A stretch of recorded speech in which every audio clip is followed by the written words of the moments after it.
दोस्तों नमस्कार। आज हम फिर आपके सामने जो है डिविजिबिलिटी लेकर आए हैं और मेरे पास अभी 10-12 क्वेश्चन है। अगर मैं सारे क्वेश्चन आज करा देता हूं तो ये आज की लास्ट क्लास होगी डिविजिबिलिटी की। तो देखिए प्रश्न क्या है। प्रश्न दिया हुआ है कि 5 4 3 2 5 4 3 2 और यहाँ पे स्टार बना हुआ है और लास्ट में क्या है 7। कह रहा है कि ये संख्या 9 से विभाज्य है। ये संख्या क्या है 9 से विभाज्य है। अब आपको बताना है कि स्टार के स्थान पे कौन सा अंक आएगा। तो ऑप्शन है 0 6 1 9। अब देखो क्या है भाई इसमें, अगर ये संख्या 9 से विभाज्य हो रही है तो संख्या के अंकों का योगफल भी 9 से विभाज्य होगा। तो देख लीजिए क्या होगा। दो तरीका हमने आपको बताया था। पहला तरीका अंकों को जोड़ दीजिए। दूसरा तरीका जहां जहां पे भी आपको 9 दिख रहा है या 9 बनता हुआ दिख रहा है उसको आप काट दीजिए। तो देखते हैं दोनों तरीके से कर लेते हैं। 5 और 4 9, 9 और 3 12, 12 2 14, तो 14 और 7 21 प्लस ये कितना है स्टार। अब अंकों का योगफल आ गया 21 और प्लस स्टार। स्टार के स्थान पे कौन सी ऐसी संख्या होगी कि जो 9 से पूरी तरीके से डिवाइड हो जाएगा। तो ध्यान से देखना, ऑप्शन में 0 है। अगर हम 21 में 0 जोड़ेंगे तो 21 हो जाएगा, ये 9 से कटेगा नहीं। ऑप्शन में 1 दिया हुआ है, 21 1 22, ये भी 9 से नहीं कटेगा। ऑप्शन में 9 दिया हुआ है, 21 और 9 30 हो जाएगा, ये भी 9 से नहीं कटेगा। लेकिन अगर आप 6 रख देंगे तो ये 21 6 27 और 27 क्या होगा 9 से कट जाएगा। तो स्टार के प्लेस पे 6 रखेंगे तो पूरी संख्या 9 से कट जाएगी। इस तरह के प्रश्नों को इस तरह से हल करते हैं। दूसरा तरीका देखिए, इतना दौड़ भाग करने की आवश्यकता ना हो तो संख्या थी 5 4 3 2 स्टार और 7। मैंने कहा कि जहां भी आपको 9 दिखे या 9 बनता हुआ दिखे उसको काट दो। तो 5 और 4 ये दोनों मिलकर 9 हो रहे थे, इसको काट दो। 7 और 2 ये भी दोनों मिलकर 9 हो रहे हैं, इसको काट दो। तो बचा क्या, बच गया 3 और प्लस स्टार। अब स्टार के स्थान पे कौन सी संख्या रखेंगे तो 9 से कट जाएगा। तो यदि स्टार के स्थान पे हम 6 लिख दें तो 3 और 6 9 हो जाएगा। तो यह हो जाएगा 3 और 6 9, यह संख्या 9 से कट जाएगी।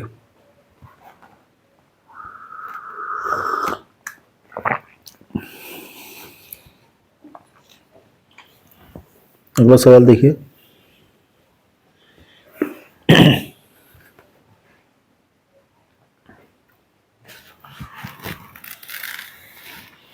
क्वेश्चन है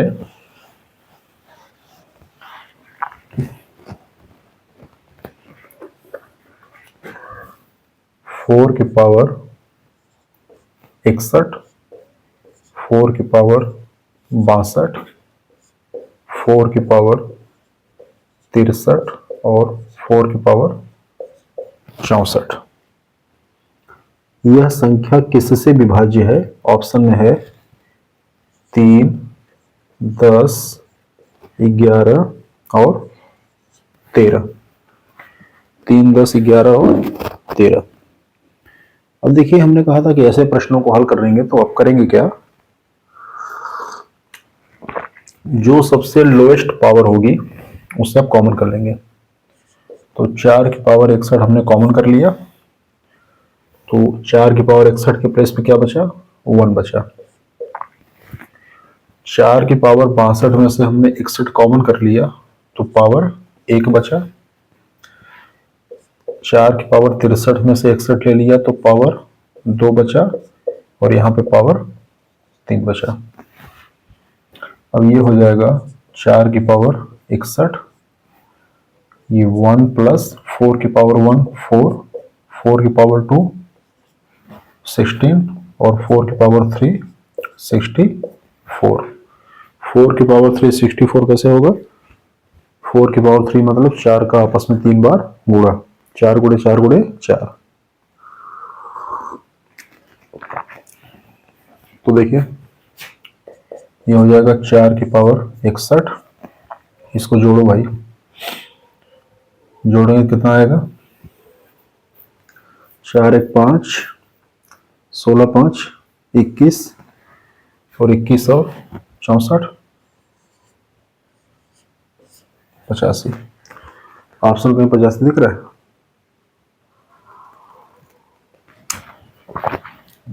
ऑप्शन में तो कोई ऐसा है ही नहीं जो 85 इसको काट दे।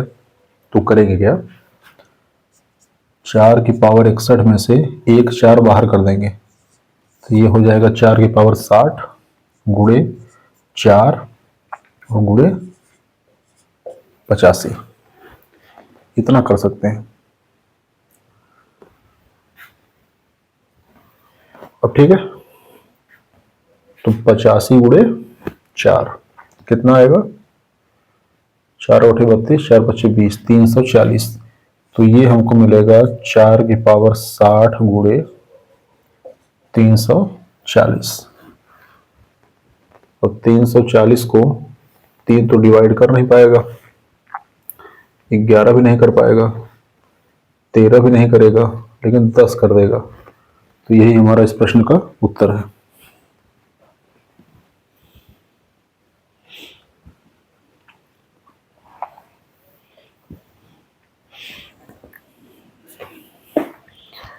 इसको नोट कर लीजिए।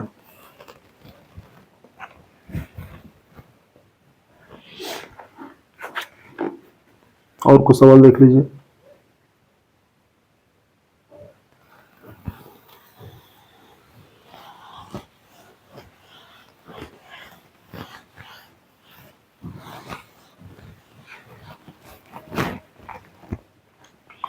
इस प्रकार का एक सवाल और देखते हैं। क्वेश्चन है कि 5 की पावर 71, 5 की पावर 72 और 5 की पावर 73 यह किससे विभाजित होगा। ऑप्शन है 150, 160, 155 और 30। वही काम करना है, कौन सा, आपको सबसे लोवेस्ट पावर कॉमन कर लेनी है। तो कॉमन कर लो भाई, ये हो गया 5 की पावर 71 कॉमन हो गया, तो ये कॉमन हो गया पूरा, तो इसके प्लेस पे क्या बचा, 1 बचा। जिनको नहीं समझ आ रहा है उनको ये ऐसे समझ लो कि 5 की पावर 71 को लिख सकते हो 5 की पावर 71 गुणे 1, गुणे 1 कर देंगे तो वैल्यू में कोई फर्क तो पड़ेगा नहीं। क्लियर, तो ये आप कर सकते हो। तो जब इसमें से 5 की पावर 71 ले लोगे तो एक ही बचेगा, तो यहां बच गया 1। 5 की पावर 72 में से 5 की पावर 71 कॉमन कर लिया, तो पावर 1 बचा, और बगल में पावर 2 बचा। ठीक, अब ये हो गया 5 की पावर 71, ये 1, 5 की पावर 1 5 होगा, और 5 की पावर 2 25 होगा। ये हो जाएगा 5 की पावर 71 गुणे 25 5 30 1 31। ऑप्शन में ऐसी कोई संख्या जो 31 से कट रही है, तो आप देखेंगे 31 पंजवा 155 होता है, तो 155 इसका राइट आंसर है। लेकिन इसको 155 करके दिखा भी दे तो हम 5 की पावर 71 में से एक पावर ले लेंगे, तो 5 की पावर 1 बचेगा और गुणे 31। इस 5 की पावर 1 का 31 में गुणा करेंगे तो 5 1 का 5 और 5 3 15 आएगा।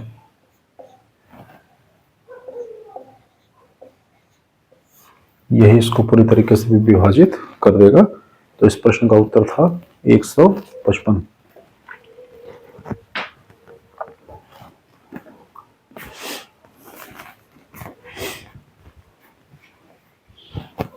चलिए अगला क्वेश्चन देखिए।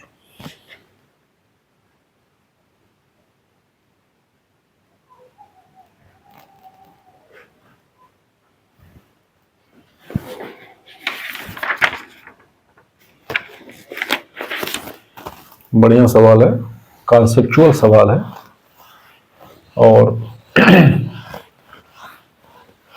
ऐसे सवालों को डिकोड करना चाहिए, उससे आपका नॉलेज बढ़ेगा। देखिए कह रहा है कि ए और बी विषम धन पूर्णांक है।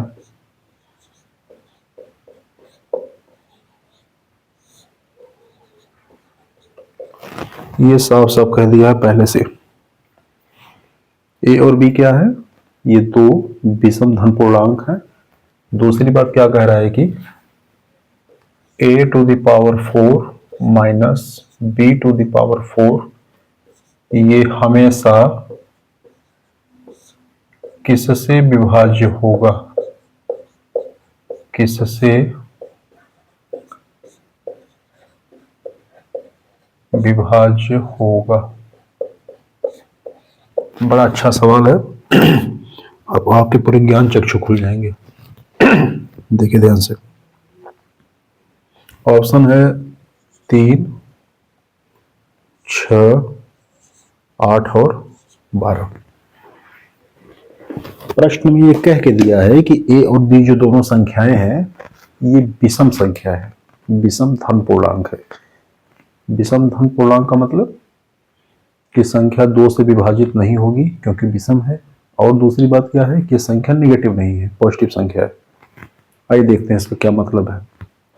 एक बार मतलब को समझ लेते हैं, उसके बाद आगे की बात करेंगे।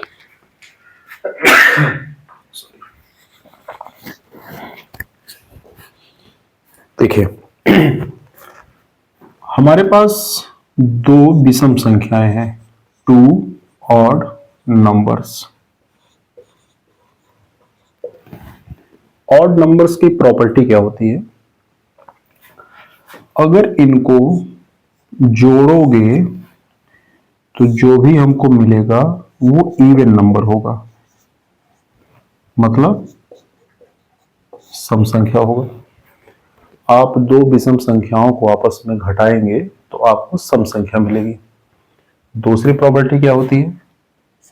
आप यदि, मैंने उल्टा बोल दिया क्या? हाँ सुनो फिर से। दो विषम संख्याओं को आपस में अगर आप जोड़ेंगे तो आपको सम संख्या मिलेगी। दूसरी बात क्या है कि दो विषम संख्याओं को आप आपस में घटाएंगे तभी आपको सम संख्या मिलेगी। ये हो ही नहीं सकता कि दो विषम संख्याएं आपस में जोड़ी और घटाई जा रही हों और आपको विषम मिल जाए, ऐसा नहीं होगा। जब मिलेगा तो सम मिलेगा। अब चेक करके देख लो, एक विषम संख्या है 7 और एक विषम संख्या है 5। आप जब इसको जोड़ेंगे तो आपको मिलेगा 7 5 12। 7 विषम है, 5 विषम है, लेकिन 12 क्या है? सम है। इसी तरीके से अगर एक विषम संख्या हम ले लें 7 और एक विषम संख्या 11 और एक विषम संख्या ले लें 7 और दोनों को घटा दें तो क्या मिलेगा? 4। आपने देखा कि विषम संख्याओं को जोड़ने पे सम संख्या मिला और विषम संख्याओं को घटाने पे भी सम संख्या मिला। ठीक है, आइए अब इस क्वेश्चन पे आते हैं। क्वेश्चन ये कह रहा है कि हमारे पास क्या है? a की पावर 4 माइनस b की पावर 4। ए की पावर 4 माइनस बी की पावर 4। ए की पावर 4 को लिख सकते हो ए स्क्वायर, इस तरह से। तो आपको एक फॉर्मूला पता होगा, कक्षा 6 में पढ़ाते हैं, ए स्क्वायर माइनस बी स्क्वायर बराबर होता है ए प्लस बी और ए माइनस बी। ये आपको बताया जाता है। तो इसी पे ये हो जाएगा ए स्क्वायर प्लस बी स्क्वायर, और क्या होगा ए स्क्वायर माइनस बी स्क्वायर। ये और छोटा होगा अभी, ये क्या होगा ए स्क्वायर प्लस बी स्क्वायर, और ये हो जाएगा ए प्लस बी, और ये हो जाएगा ए माइनस बी। यहां तक क्लियर है? अगर यहां तक क्लियर है तो आगे की बात समझो। ये दो ए और बी विषम संख्याएं थी, और विषम संख्याओं को हमने घटाया तो ए माइनस बी हमको क्या मिला, सम संख्या मिला। विषम संख्याएं थी, इसको हमने आपस में जोड़ा तो हमको क्या मिला, सम संख्या मिला। ये मामला फंस रहा है, इसको चेक करके देख लेते हैं। इसको हम चेक करके देख लेते हैं। अब देखो ध्यान से, अगर कोई विषम संख्या है और इस विषम संख्या का आपने वर्ग कर दिया, तो आपको जो प्राप्त होगा वह भी विषम संख्या होगा। ठीक है? और यदि आपने सम संख्या का वर्ग कर दिया तो आपको सम संख्या प्राप्त होगा। अब ध्यान से देखिए, आपने दो विषम संख्याओं का वर्ग किया, तो पहली विषम संख्या का वर्ग करेंगे तो विषम मिलेगा, दूसरी विषम संख्या का वर्ग करेंगे तो फिर विषम संख्या मिलेगी, और दोनों विषम संख्याओं को जोड़ा ही तो जा रहा है। तो जोड़ा जा रहा है तो यहां पे हमको फिर क्या मिलेगा, सम मिलेगा। अब करके देख लो भाई, 5 विषम संख्या है, स्क्वायर 25, 25 भी एक विषम संख्या है, 9 विषम संख्या है, 81 ये भी विषम संख्या है, जो कि 9 का वर्ग है। ठीक है? इसी तरीके से 4 सम संख्या है, स्क्वायर इसका 16 होगा, ये भी सम संख्या है। 18 सम संख्या है, इसका स्क्वायर 324, ये भी सम संख्या है। ठीक है? तो जब आप विषम संख्याओं के वर्ग को जोड़ेंगे तो टेक्निकली आप विषम संख्या ही जोड़ रहे हैं, तो आपको जोड़ने में क्या मिलेगा, सम मिलेगा। यहां तो बात समझ आ गई?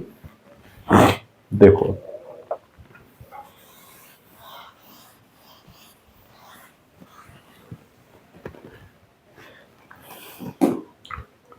इसका मतलब कि हम 3 सम संख्याओं का आपस में गुणा कर रहे हैं। हम क्या कर रहे हैं, हम सम संख्या का सम संख्या में गुणा कर रहे हैं। इसमें कोई डाउट नहीं है, क्योंकि ए स्क्वायर प्लस बी स्क्वायर भी सम संख्या होगा, ए प्लस बी भी सम संख्या होगा, और ए माइनस बी भी एक सम संख्या होगा। तो हम 3 जो है सम संख्याओं का आपस में गुणा कर रहे हैं। और एक बात आप हमेशा याद रखिए इसको, कि जब भी हम 3 सम संख्याओं का आपस में गुणा करेंगे तो वह संख्या हमेशा 8 से विभाजित होगी, हमेशा। क्यों होगा ऐसा? क्योंकि ध्यान दीजिए, सम संख्या होता क्या है, ऐसी संख्या जो 2 का मल्टीपल हो। हर बात समझ, 2 का मल्टीपल, क्योंकि 2 से विभाजित होगा तभी हम उसको सम बोलेंगे। तो मान लो अगर पहली वाली सम संख्या 2 का मल्टीपल है, इसकी वैल्यू है 2k, दूसरी सम संख्या है, इसका मान लो वैल्यू है 2x, और तीसरी सम संख्या इसकी वैल्यू है 2p, और तीनों को जब आपस में गुणा किए तो 2 दूनी 4 दूनी 8 kxp। तो ये 8 का तो मल्टीपल है, इसका मतलब कि संख्या 8 से विभाजित होगी। क्लियर है?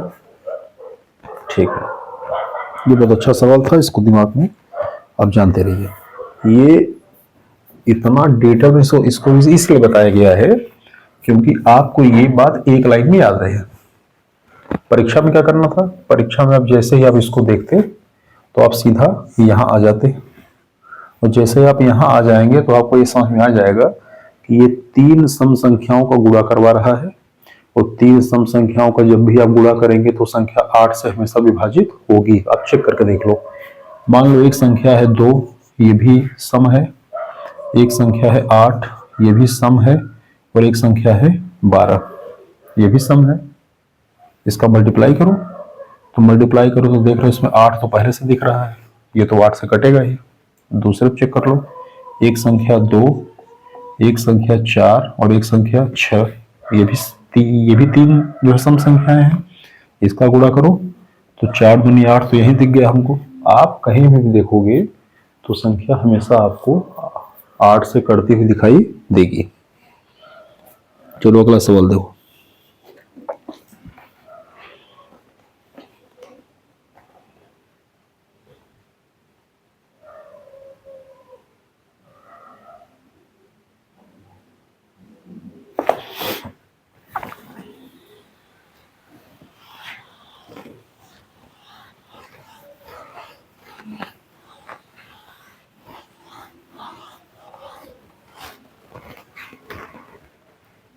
देखिए क्वेश्चन ये है,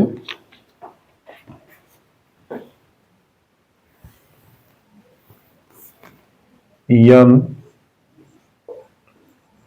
एक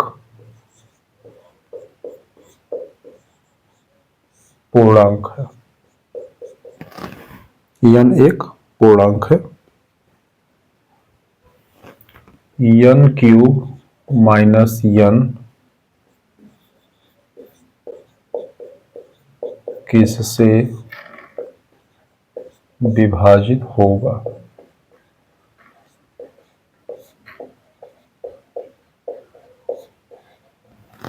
ऑप्शन क्या है, ऑप्शन है 4 5 6 7, 4 5 6 और 7।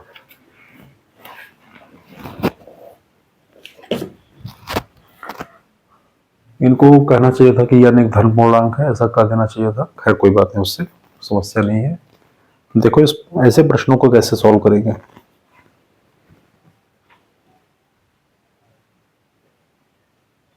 देखिए हमें क्या दिया गया है, हमें दिया गया है n क्यूब माइनस m, इसमें कोई दिक्कत नहीं है, ठीक है। कुछ कॉमन है तो कॉमन है भैया n, n जैसे ही कॉमन करोगे तो ये हो जाएगा n स्क्वायर माइनस 1। अब एक बात ध्यान दो, अगर हम n बराबर 1 रख दें तो ये 1 का स्क्वायर 1 माइनस 1 0 हो जाएगा, कोई मतलब का नहीं है। तो हम n बराबर 1 नहीं रखेंगे, हम n बराबर 2 रखेंगे। हमको 0 थोड़ी करना है। देखो भाई n बराबर आप जैसे 2 रखोगे तो ये हो जाएगा 2 गुणे 2 का स्क्वायर माइनस 1, ये हो जाएगा 2 गुणे 2 का स्क्वायर 4, 4 में से 1 गए 3, कितना आ गया 6 आ गया। तो n बराबर 2 के लिए ये कितना आ गया, ये 6 आ गया, ठीक है। अगला देखो, आप n बराबर 3 रखो, तो जैसे आप n बराबर 3 रखोगे तो n के प्लेस पे 3 हो जाएगा, और फिर 3 का स्क्वायर होगा और माइनस 1 होगा, तो ये क्या हो जाएगा 3 गुणे 3 का स्क्वायर 9, 9 में से 1 गए 8, 8 तरीक 24। n बराबर 4 रखो, 4 रखोगे तो ये हो जाएगा n के प्लेस पे 4, और ये 4 का स्क्वायर माइनस 1, 4 चौका 16, 16 में से 1 गए 15, 15 चौका 60। सब में क्या आपको दिख रहा है? सब में ये दिख रहा है कि ये तो 6 से कट ही रहा है। 24 है तो 24 भी 6 का ही मल्टीपल है। ये 60 है तो ये भी 6 का मल्टीपल है। मतलब प्रत्येक संख्या 6 से कट रही है। तो जब प्रत्येक संख्या 6 से कट रही है और प्रश्न पूछा है कि n एक पूर्णांक है, n³ माइनस n किससे विभाजित होगा, तो ये n की किसी भी वैल्यू के लिए 6 से विभाजित होगा। ठीक है, इस प्रश्नों को इस तरह से हल करेंगे। जब भी आपको ऐसा कुछ दिखे तो आपको करना कुछ नहीं है, आपको सिर्फ n की वैल्यू रखनी जानी है 1 2 3 4 5 6 ऐसे करके। हालांकि उतना नहीं जाना है, 1 2 3 4 तक आप जाइए। अगर आपको उतना भी नहीं जाना है तो आप एक बात समझिए, n बराबर 1 रखने पर अगर वैल्यू 0 हो गई तो उसको कंसिडर मत करिए, क्योंकि हमको ऑप्शन भी देखना है। अब n बराबर 2, जहां भी आपको पहली नॉन जीरो वैल्यू मिले, क्या करना है? जहां पर भी फर्स्ट नॉन जीरो वैल्यू मिले, नॉन जीरो वैल्यू मतलब ऐसी वैल्यू जो जीरो नहीं है।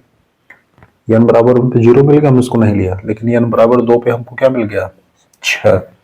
तो अक्सर या हमेशा कर लीजिए, जो भी आपको फर्स्ट नॉन जीरो वैल्यू मिलेगी वही उसका आंसर होता है।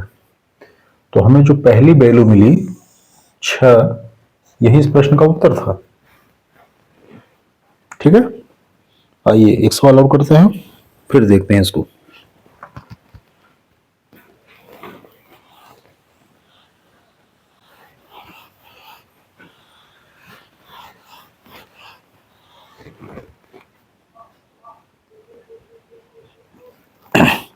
कह रहा है कि n एक बड़ी पूर्ण संख्या है या n एक पूर्णांक है, जो भी आप समझिए। n square into n square minus 1, ये हमेशा किससे विभाजित होगा? ऑप्शन है 16, 12, 10 और 8। ये है। अब देखिए इसमें क्या करेंगे, n square into n square minus 1, या तो आप इसको और छोटा कर सकते हो, हालांकि करने का आवश्यकता नहीं है, आप इस पे भी आंसर निकाल सकते हो। तो देखो क्या करेंगे, हम जैसे ही n बराबर 0 रखेंगे तो ये 0 का स्क्वायर, सॉरी 0 नहीं रखना यार, नॉन जीरो वैल्यू रखनी है। जैसे ही n बराबर 1 रखेंगे तो ये 1 का स्क्वायर और माइनस 1 0 हो जाएगा, ये टोटल क्या हो गया? 0।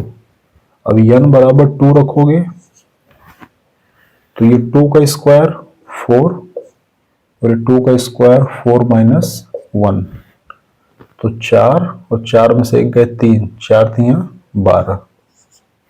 तो n बराबर 2 के लिए क्या वैल्यू आ गई? 12। यही हमारा आंसर है, क्योंकि ये 12 क्या है? ये फर्स्ट नॉन जीरो वैल्यू है। लेकिन हमारा मन नहीं मानेगा, हमको 1 2 और चेक करना है, क्योंकि हमको विश्वास नहीं करें ये भी आंसर हो सकता है क्या। हम n बराबर 3 पे चेक कर लेते हैं। तो जैसे ही 3 पे चेक करेंगे तो ये 3 का स्क्वायर 9 और ये 3 का स्क्वायर 9 माइनस 1, तो 9 में से 1 गए 8 और 8 9 72। तो हमने देखा कि 12 और ये 72, ये 12 का मल्टीपल है, 12 छक्के 72। तो ये संख्या भी 12 से कट रही है, ये संख्या भी 12 से कट रही है, इसके बाद वाली जो आएगी वो भी 12 से कटेगी।